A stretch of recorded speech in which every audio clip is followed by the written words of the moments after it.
21번 핵시어 올린 모형에 관한 설명 중 옳은 것만을 모두 고르면. 핵시어 올린 모형은 리카도 모형이 생산 요소로 노동만을 고려하고 있는 무역 모형이라면, 핵시어 올린은 노동과 자본을 가지고 무역을 설명하는 이론입니다. 가장 큰 차이점은 리카도 모형은 국가 간의 생산기술 차이에 따라서 무역이 발생한다는 것을 설명하고 있는 이론이라면, 핵시어 올린 모형은 여기 보시면 핵시어 올린 모형의 기본 가정이 8가지가 나와 있는데, 네 번째에 나와 있는 두 나라의 요소 부존도의 차이가 있다, 이 가정이 국가 간 국제 무역이 발생하는 것을 설명하는 이론이 되겠습니다.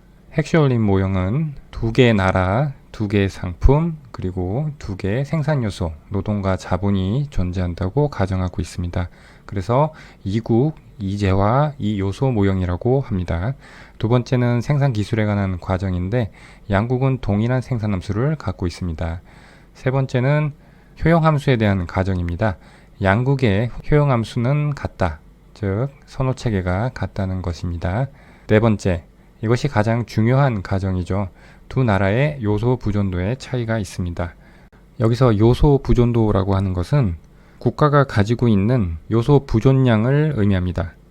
즉, 핵시어 올린 모형에서는 생산 요소가 노동과 자본 두 가지가 존재하는데, 이 노동과 자본이 등장하는 두 나라 중에 한 나라에서는 노동이 풍부하고 다른 한 나라는 자본이 풍부해서 노동이 풍부한 나라는 노동 풍부국, 자본이 풍부한 나라는 자본 풍부국으로 표현을 하게 됩니다. 여기서의 요소 부존도와 보기에 보시면 다의 자본 집약도라고 나와 있는데, 이것과는 구분을 하셔야 됩니다.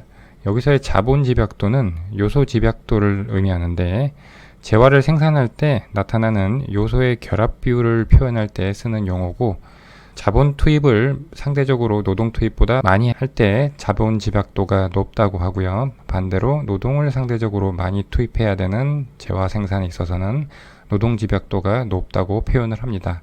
그래서 이 요소 부존도와 요소 집약도는 구분을 하셔야 됩니다. 다섯 번째, 양국의 상품 시장과 요소 시장은 완전 경쟁적이다, 시장에 대한 가정을 하고 있고요. 그리고 산업 간 생산 요소의 이동은 자유롭다. 한 나라 안에서 두 가지 상품을 두 가지 생산 요소로 생산하는데, 두 상품 하나를 X, 하나를 Y라고 하면 각 재화를 생산하는데 노동과 자본이 사용이 되는데, 산업 간 X제와 Y제 간의 생산 요소, 노동과 자본의 이동은 자유롭다는 가정이 되어 있습니다. 하지만 나라 간의 이동은 안 된다는 가정이 되어 있죠. 일곱 번째, 두 재화의 요소 집약도는 서로 다르다. 요소 집약도는 네 번째 있는 요소 부존도와 구분을 해야 되는 용어라고 했는데, 요소 집약도라고 하는 것은 재화 생산에서 나타나는 요소의 결합 비율을 의미합니다. 그래서 한 재화는 자본이 노동보다 상대적으로 많이 투입되어야 하는 재화이고, 그래서 우리는 그것을 자본 집약제라고 하고요. 그리고 나머지 한 재화는 노동 집약제라고 합니다. 그리고 마지막 가정은 분석의 편의를 위해서 운송비, 관세 같은 무역 장벽은 없다고 가정하고 있습니다. 이러한 8가지 가정하에서 도출되는 다음 4가지 정리를 하나씩 살펴보겠습니다. 첫 번째, 핵시어 올린 정리입니다. 이 모형과 정리는 구분을 하셔야 됩니다. 노동 풍부국은 노동 집약제에 비교 우위를 갖는다. 반대로 자본이 풍부한 나라는 자본 집약제에 비교 우위를 갖는다는 것이 핵시어 올린 정리가 되겠습니다. 이것은 리카도 모형과 비교했을 때, 리카도 모형은 비교 우위를 갖는 재화에 완전 특화하는 방식으로 생산이 이루어지게 되는데, 핵시어 올린 모형에서는 비교 우위를 갖는 재화에 생산을 집중을 하지만 완전 특화가 아니라 비교 우위를 갖고 있지 못한 재화도 일부 생산하는 불완전 특화의 특징을 가지고 있습니다. 두 번째는 요소 가격 균등화 정리입니다. 이것은 국가 간 재화의 자유로운 이동을 통해, 즉 완전한 자유무역이 이루어지면 양국의 요소 가격, 노동과 자본에 대한 가격이니까 임금과 임대료가 되겠죠. 그것이 상대적으로도 같아지지만 절대적으로도 같아진다는 정리가 되겠습니다. 즉, 가정에서 보면 여섯 번째, 산업 간 생산 요소 이동은 자유롭지만 국가 간 이동은 불가능한데 재화의 무역을 통해서 생산 요소가 국가 간 이동한 효과가 발생을 해서 국가 간 요소 가격이 상대적으로도 같아지지만 절대적으로도 같아진다는 정리가 되겠습니다. 세 번째, 스톨퍼 사무엘슨 정리입니다.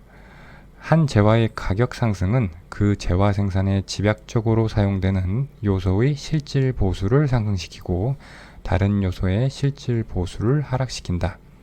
재화 가격이 상승하면 그 재화에 대한 생산을 증가시키게 되고, 만약 그 재화가 자본 집약제라면 가격 상승에 따른 생산을 늘리기 위해서 노동보다 자본이 상대적으로 더 많이 필요하게 되고, 그렇게 되면 임금보다 임대료가 더 상승률이 높아지게 되겠죠.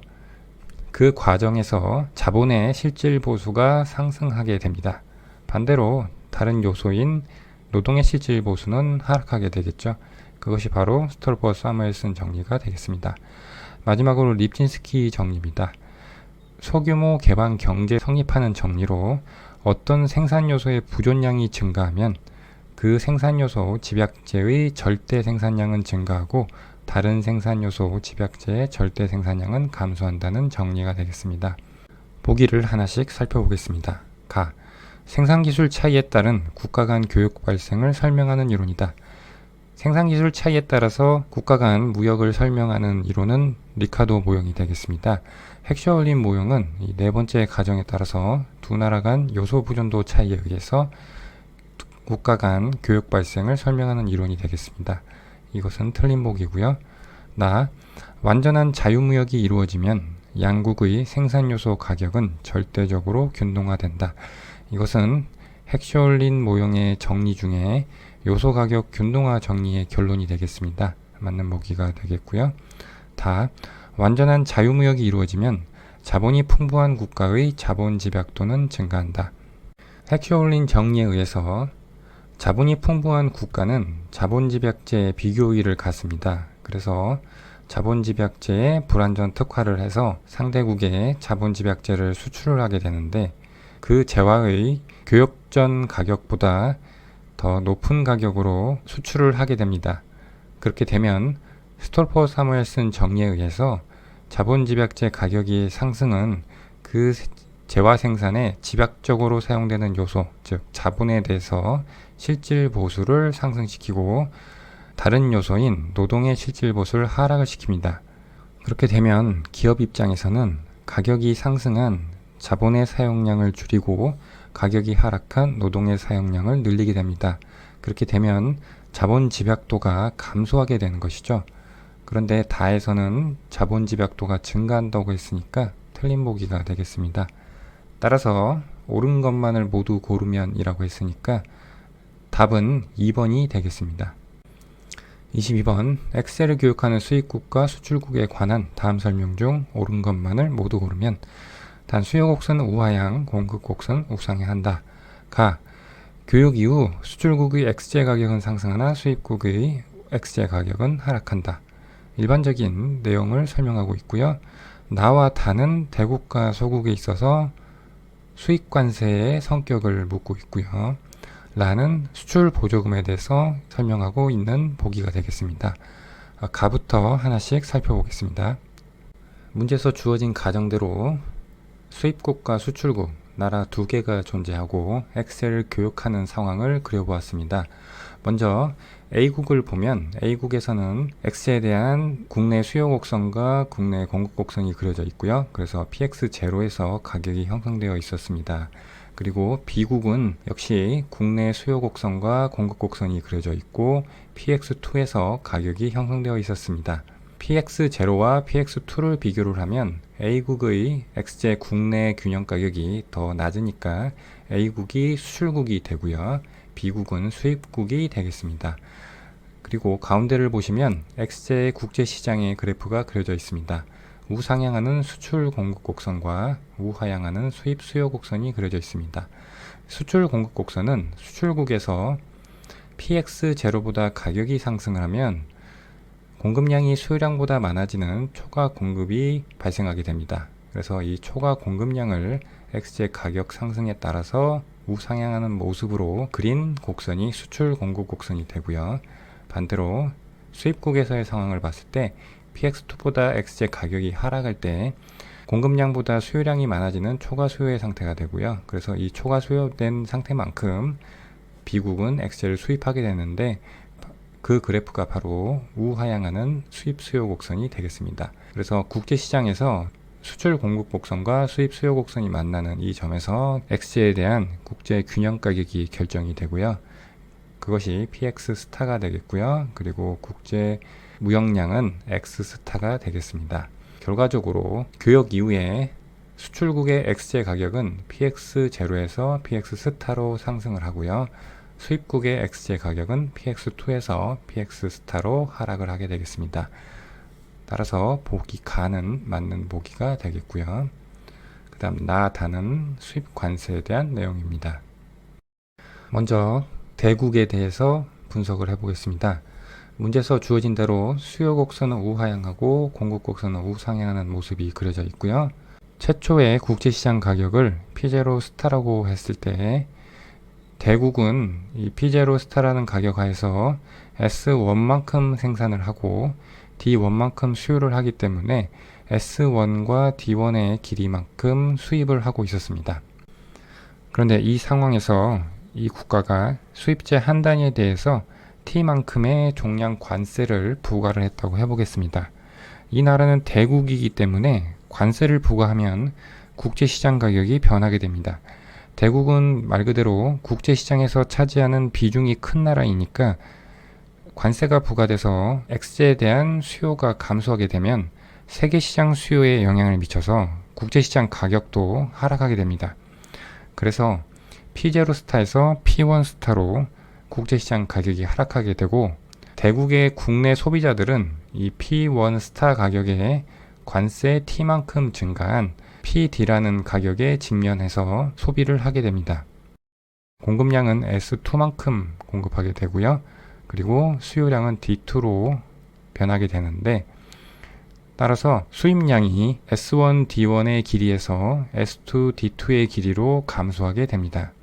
관세로 인한 후생 변화를 알아봐야 되니까 가격이 상승했기 때문에 생산자는 좀 더 많은 양을 생산할 수 있게 돼서 A만큼의 생산자 잉여를 얻게 되고요.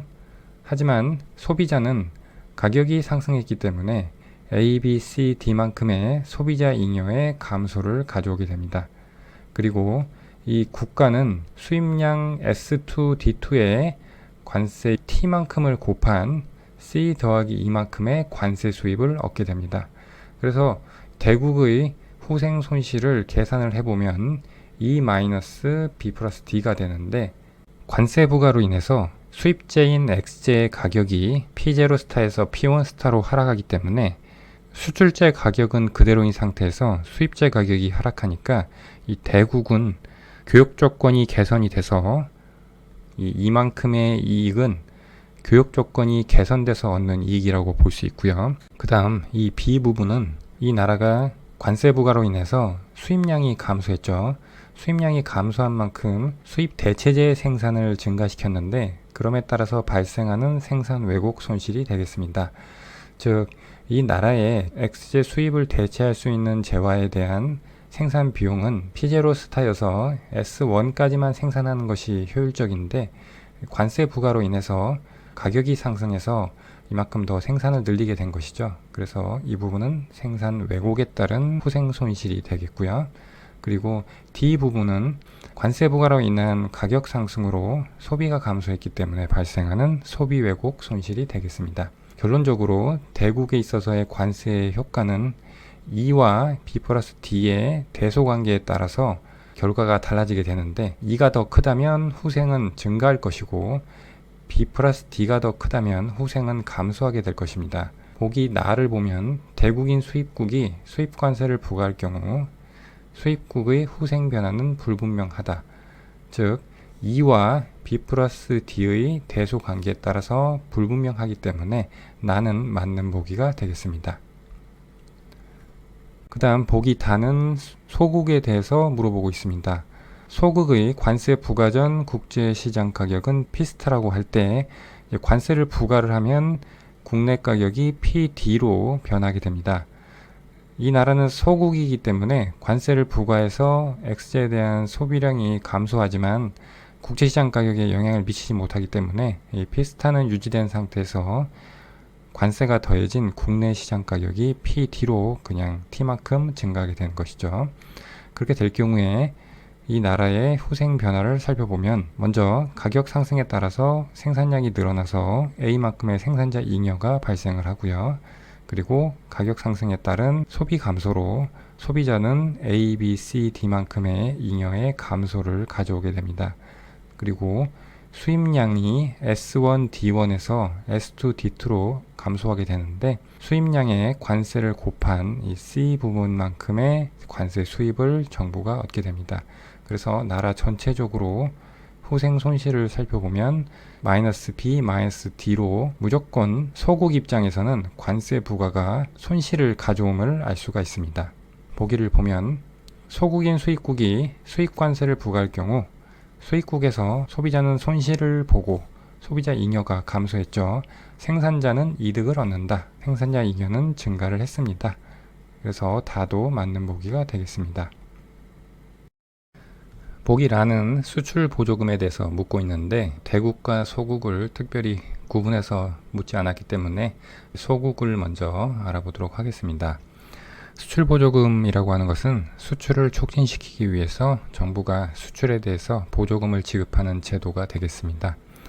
최초에 이 나라는 P스타라는 세계 가격 하에서 D1만큼 수요를 하고 있었고요. S1만큼 생산을 하고 있었기 때문에 초과 공급의 상태였습니다. 그래서 D1, S1만큼 수출을 하고 있는 상태였는데 수출 보조금이 S만큼 부과가 됐습니다. 그래서 국내 가격이 PD로 상승을 하게 됩니다.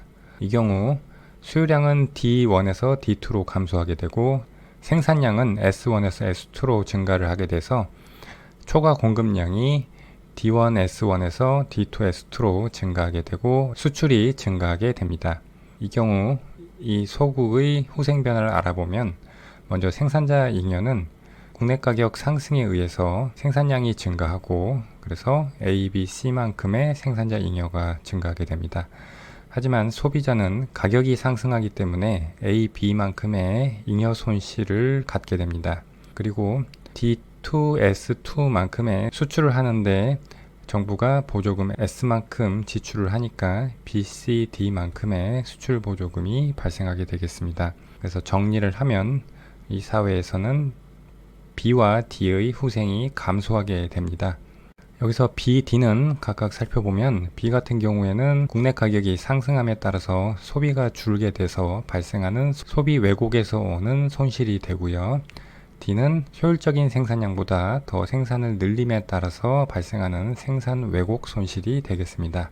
따라서 수출국이 수출 보조금을 도입하는 경우 수출국의 후생은 감소하게 되는 것이죠. 그래서 이 부분은 틀린 보기가 되겠고요. 소국을 알아봤으니까 대국도 간단하게 살펴보도록 하겠습니다. 대국의 효과는 소국의 경우와 유사합니다. 단지 차이가 있다면 대국에 수출 보조금이 지급이 될 경우에 X제 생산 증가가 세계시장 가격을 하락시켜서 세계시장 가격이 P0스타에서 P1스타로 하락하게 되고 여기에 수출 보조금을 더한 PD가 바로 국내 가격이 되겠습니다. 그래서 생산자 잉여, 소비자 잉여가 발생하는 부분은 소국의 경우와 유사한데 이 대국 같은 경우에 수출 보조금을 계산할 때 지금 이 빗금치인 부분만큼의 후생 손실이 발생하게 됩니다. 이것은 수출 보조금에 따라서 수출제의 국제시장 가격이 하락하기 때문에 교육 조건이 악화가 됨에 따라서 발생하는 후생 손실이 되겠습니다. 그래서 결과적으로는 소국보다 후생 손실의 크기가 커지는 결과가 발생하게 됩니다. 그래서 대국의 경우에도 수출국의 후생은 감소하게 되기 때문에 라는 소국과 대국 모두 틀린 보기가 되겠습니다. 옳은 것만을 모두 고르라고 했으니까 가나 다를 가리키고 있는 4번이 답이 되겠습니다. 23번 폐쇄경제였던 어느 소규모 국가가 자본이동이 자유로운 개방경제로 전환하였다. 괄호 안에 들어갈 말로 바르게 짝지은 것은 가는 폐쇄경제였을 때에 비해서 개방경제일 경우에 IS 곡선의 기울기를 묻고 있고요. 나와 다는 환율 제도에 따라서 총수요 곡선이 폐쇄경제에 비해서 기울기가 어떻게 되는지를 묻고 있습니다. 하나씩 살펴보도록 하겠습니다. 참고로 이 문제는 수험생분들이 이의제기를 통해서 모두 정답으로 처리되었습니다. 이 이후의 영상은 확정 정답이 나오기 전에 촬영한 것으로 감안하시고 봐주시면 감사하겠습니다. IS 곡선식을 적어봤고요. 검은색은 폐쇄경제 하에서의 IS 곡선식이 되고 개방경제가 되면은 순수출 부분이 더 붙게 되죠. 그래서 총수요는 소비, 투자, 정부 지출, 그리고 개방경제로 확장되면 순수출에 합이 되고요. 소비는 가처분 소득의 증가함수, 투자는 실질 이자율의 감소함수, 정부 지출이 주어져 있고, 순수출은 국민 소득의 감소함수, 그리고 해외 소득의 증가함수, 실질 환율의 증가함수가 되겠습니다. 폐쇄경제와 다르게 개방경제에서는 IS 곡선의 기울기가 더 가파르게 되는데 그 이유를 살펴보면 최초 국민소득이 Y0고 실질이자율이 R0라고 해보겠습니다.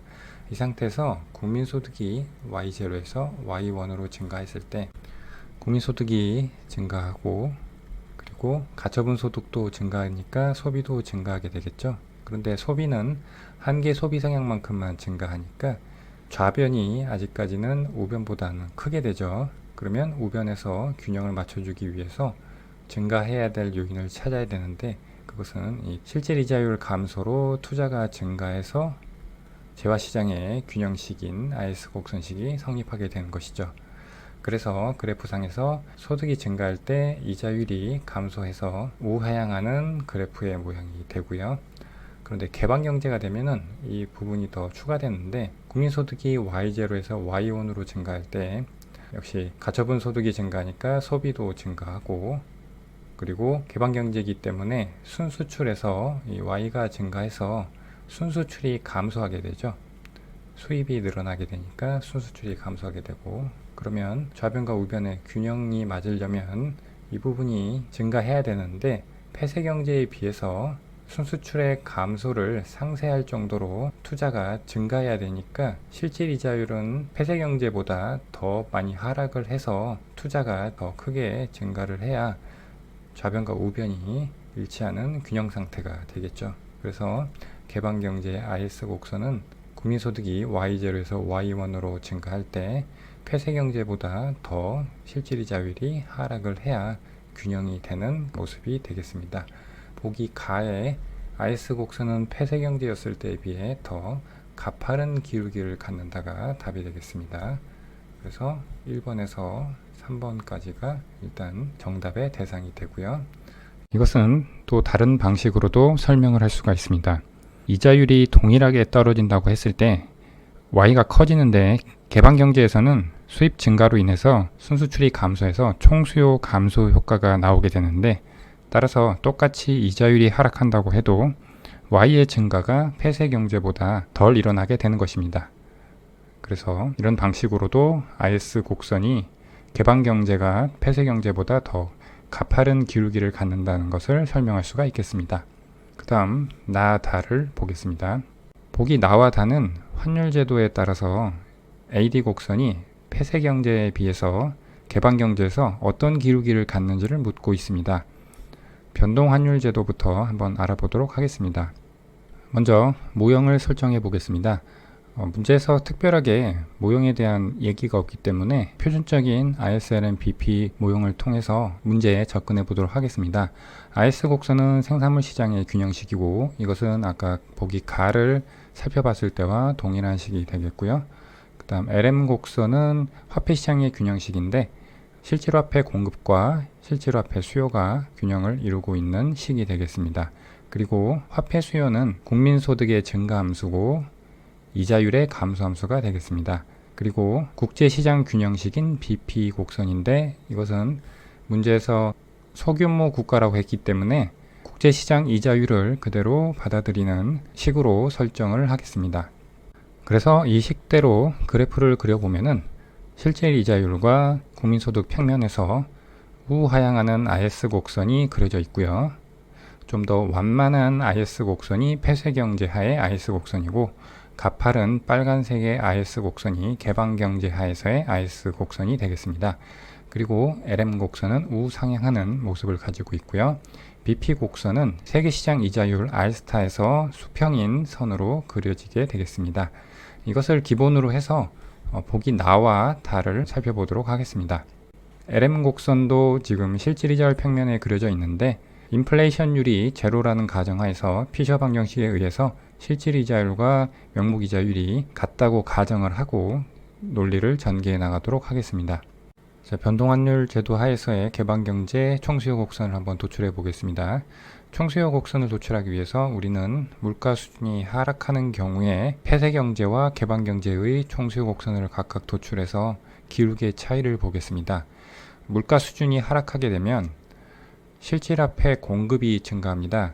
이것은 LM 곡선의 우측 이동을 가져오고요. 그리고 물가 수준이 하락하게 되면 실질 환율의 상승도 가져옵니다. 그래서 국제시장에서의 국내 재화의 가격 경쟁력을 상승시키기 때문에 순수출을 증가시켜서 IS 곡선을 우측 이동시킵니다. 이제 오른쪽에 그래프를 한번 보면 먼저 폐쇄경제를 보겠습니다. 폐쇄경제의 IS 곡선은 우하향하는 IS 제로고요. 폐쇄경제의 LM 곡선은 우상향하는 LM 제로가 되겠습니다. 최초 균형 A점에서 물가 수준이 하락하면 실질화폐 공급 증가로 LM 곡선이 오른쪽으로 이동하게 됩니다. IS 곡선에는 폐쇄경제이기 때문에 이 순수출 부분이 없기 때문에 아무 일도 일어나지 않고요. 그래서 균형점은 A점에서 B점으로 이동하게 됩니다. 물가 하락에 따라서 국민소득 수준이 Y0에서 Y1으로 증가하게 되고, 이렇게 우하향하는 검은색의 AD0 곡선이 바로 폐쇄경제의 총수요 곡선이 되겠습니다. 폐쇄경제에서는 이 BP선도 없고 단지 IS 곡선과 LM 곡선만 있고, 그리고 물가 수준 하락이 LM 곡선에만 영향을 미치기 때문에 이러한 결과가 나온다고 생각하시면 되겠습니다.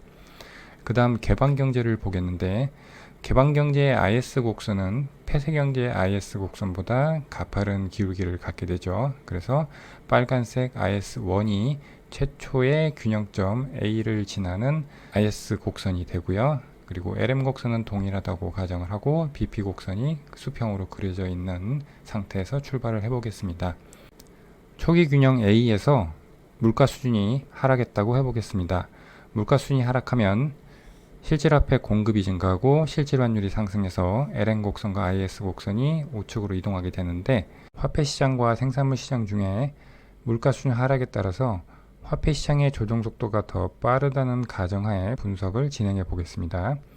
실질화폐 공급이 증가하면 LM 곡선이 우측 이동하게 돼서 초기 균형점 A점에서 C점으로 이동을 하게 됩니다. 실질화폐 공급 증가에 따라서 이자율이 하락하고, 이자율 하락에 따라서 투자가 증가하게 되고, 그래서 소득이 초기 균형점보다는 증가하는 C점으로 이동을 하게 되는데, 이 C점에서는 이자율 수준이 세계시장 이자율보다 낮기 때문에 외화가 유출되는 결과가 발생하게 됩니다. 즉, 외환시장에서 외환 수요가 증가하게 되는데, 우리는 변동환율 제도를 이야기하고 있기 때문에 외환시장에서 외환 수요가 증가하게 되면 명목 환율이 상승하게 됩니다. 명목 환율이 상승하게 되면 실질 환율이 상승하게 돼서 순수출이 증가하게 됩니다. 여기서 문제는 물가 하락으로 인해 실질 환율이 상승하는 효과도 같이 발생하게 됩니다. 그래서 IS1에서 IS1-로 세계시장 이자율과 국내 시장 이자율이 같아지게 되는 D점까지 이동하는 모습을 보이게 됩니다. 그래서 여기서 이제 새로운 균형이 달성되게 됩니다.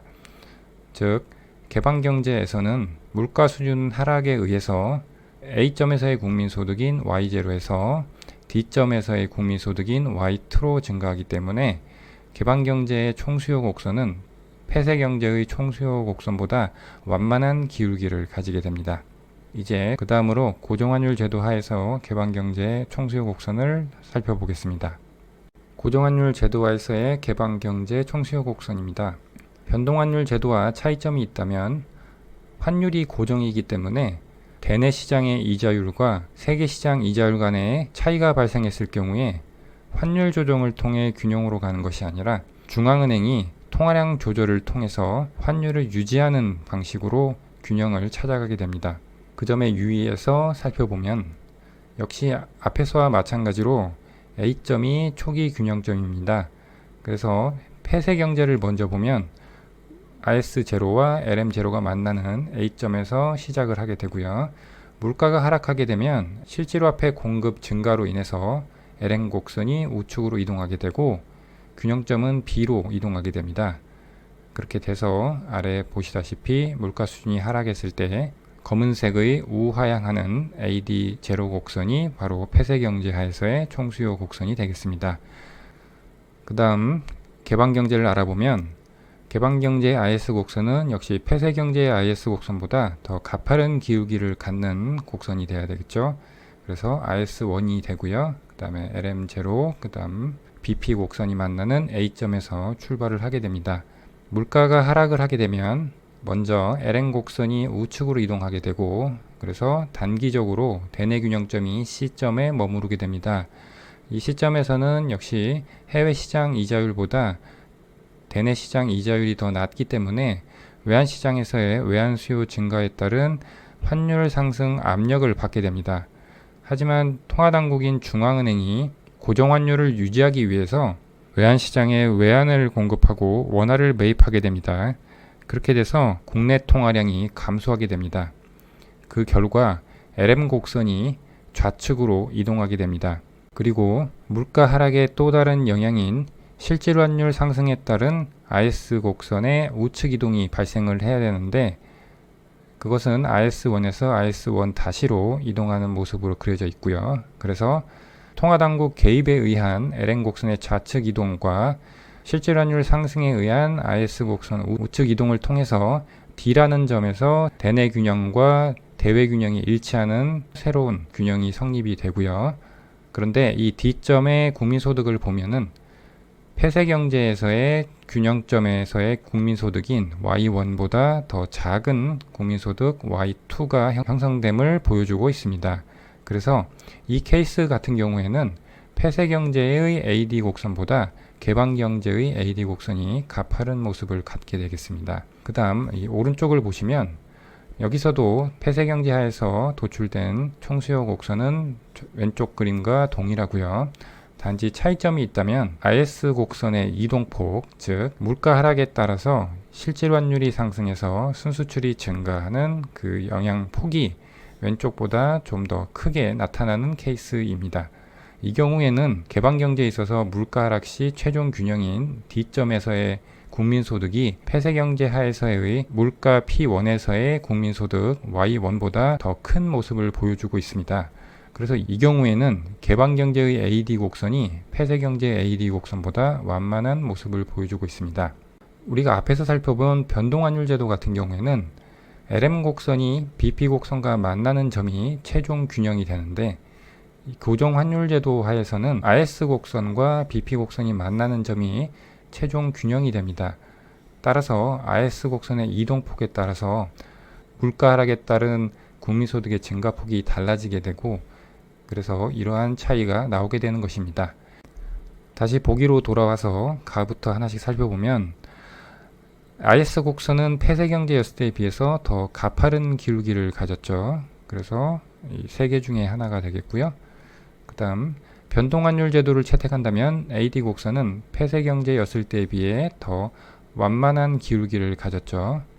그 다음 고정환율 제도를 채택한다면 AD 곡선은 폐쇄 경제였을 때에 비해서 이것은 IS 곡선의 이동폭에 따라서 더 완만하거나 더 가파른 경우 두 가지 경우가 다 나올 수 있는데 지금 여기는 가파른 경우만 나와 있죠. 그래서 이 문제를 여기서 보시면 들어갈 말로 바르게 짝지은 것이라고 했는데 이런 표현으로 문제를 내기보다는 가장 알맞은 것은 이라고 냈으면 좋았을 거라고 생각합니다. 따라서 이 C 부분이 완만한으로 돼도 답이 될 수 있겠고요. 그래서 23번은 1번이 답이 되겠습니다. 24번 케인작파와 비교한 고전학파 이론의 특징과 관련된 설명으로 옳은 것만을 모두 고르면.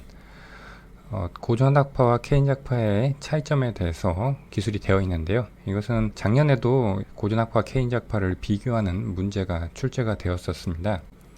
작년에는 케인즈 이론에 대해서 물어봤는데 올해는 고전학파 이론에 대해서 물어봤습니다.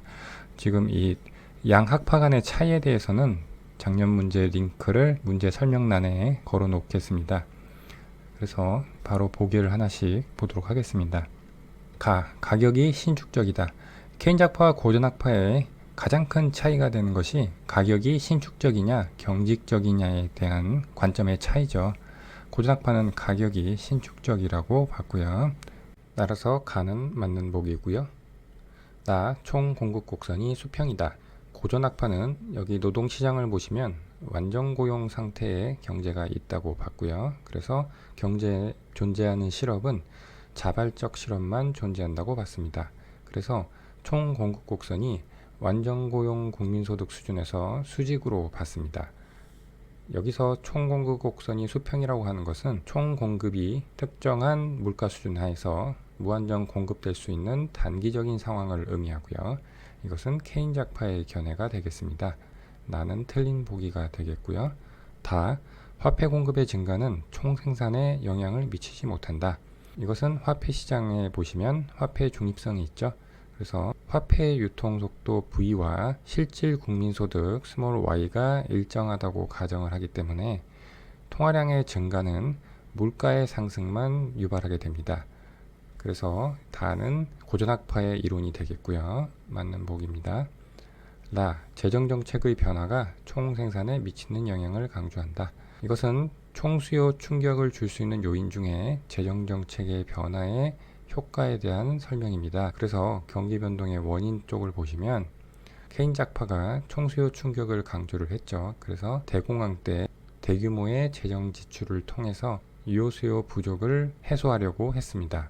이것은 정부가 시장 실패 시 개입을 해야 된다는 필요성을 주장한 측면과도 연결되는 부분이 되겠습니다.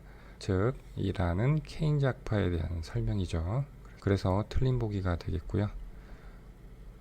고전학파 이론의 설명으로 옳은 것을 고르라고 했으니까 가와 다를 고르고 있는 2번이 답이 되겠습니다.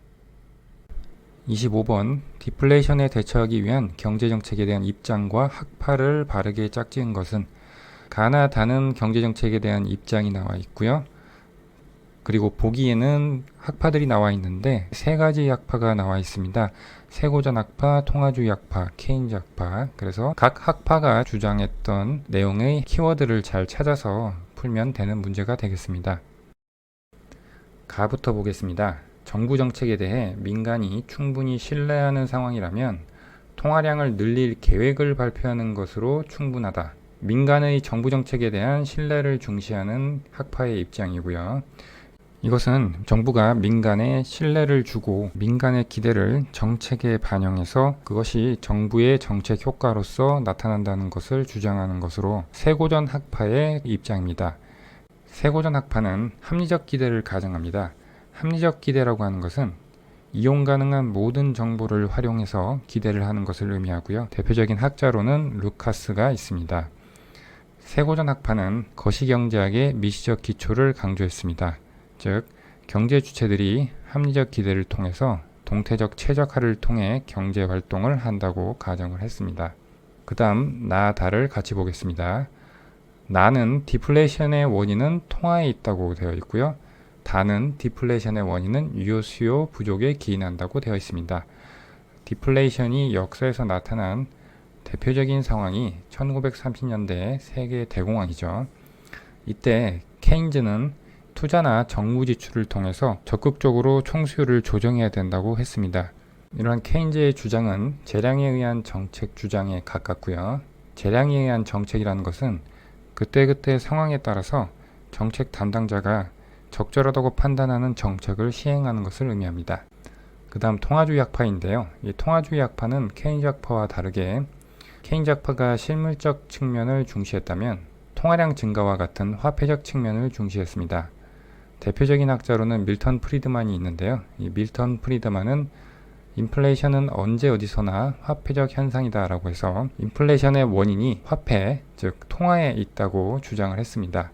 문제에서는 디플레이션으로 물어봤기 때문에 결국 통화량이 늘어나면 인플레이션이 발생을 하는데 통화량이 감소하면 디플레이션이 발생을 하는 것이죠. 밀턴 프리드만의 이 주장에 따르면 인플레이션은 물가의 지속적인 상승인데 이것은 통화량의 증가에 의해서 발생을 하고요.